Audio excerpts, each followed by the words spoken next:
Hello guys, welcome back to my YouTube channel.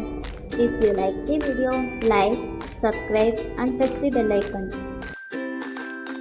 Today we are discussing about design OSI model and explain each layer. First, what is OSI model? The OSI model created in 1984 by ISO is a reference framework that explains the process of transmitting data between computers.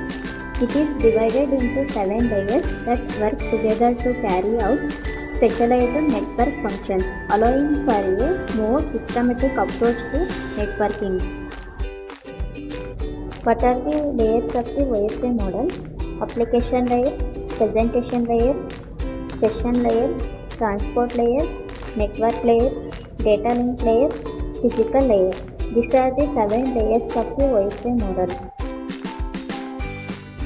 First one is physical layer. This layer includes the physical equipment involved in the data transfer, such as the cables and switches. This is also the layer where the data gets converted into a bit string of ones and zeros. The physical layer of both devices must also agree on a signal convention, so that the ones can be distinguished from the zeros on both devices. Second one is data link layer. The data link layer is very similar to the network layer, except the data link layer facilitates data transfer between two devices on the same network. The data link layer takes packets from the network layer and breaks them into smaller pieces called frames. Like the network layer, the data link layer is also responsible for flow control and error control in intra-network communication. The transport layer only does flow control and error control for inter-network communication. Third one is network layer. The network layer is responsible for facilitating data transfer between two different networks. If the two devices communicating are on the same network, then the network layer is unnecessary. The network layer breaks up segments from the transport layer into smaller units called packets on the sender's device and reassembling these packets on the receiving device.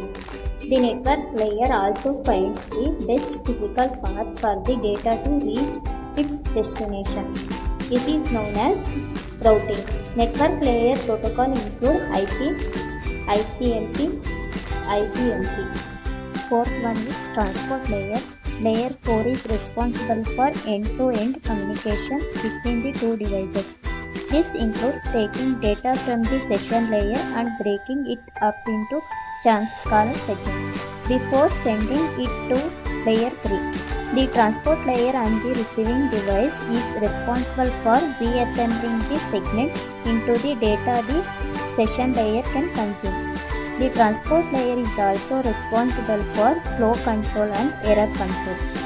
The transport layer performs error control on the receiving end by ensuring that the data received is complete and requesting or transmission of it is not. Transport layer protocols include the TCP and UDP. Fifth one is session layer. This is the layer responsible for opening and closing communication between the two devices. The time between when the communication is opened and closed is known as the session. The session layer ensures that the session stays open long enough to transfer all the data being exchanged, and then promptly closes the session in order to avoid wasting resources. Sixth one is presentation layer. This layer is primarily responsible for preparing data so that it can be used by the application layer. In other words, layer 6 makes the data presentable for applications to consume. The presentation layer is responsible for translation, encryption, and compression of data. Two communicating devices communicating may be using different encoding methods. So layer 6 is responsible for translating incoming data into a syntax that the application layer of the receiving device can understand. Seventh one is application layer. This is the only layer that directly interacts with the data from the user.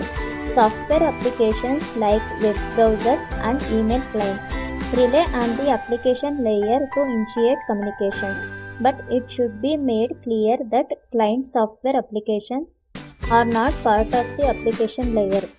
Rather, the application layer is responsible for the protocols and data manipulation that the software release and the present meaningful data to the user.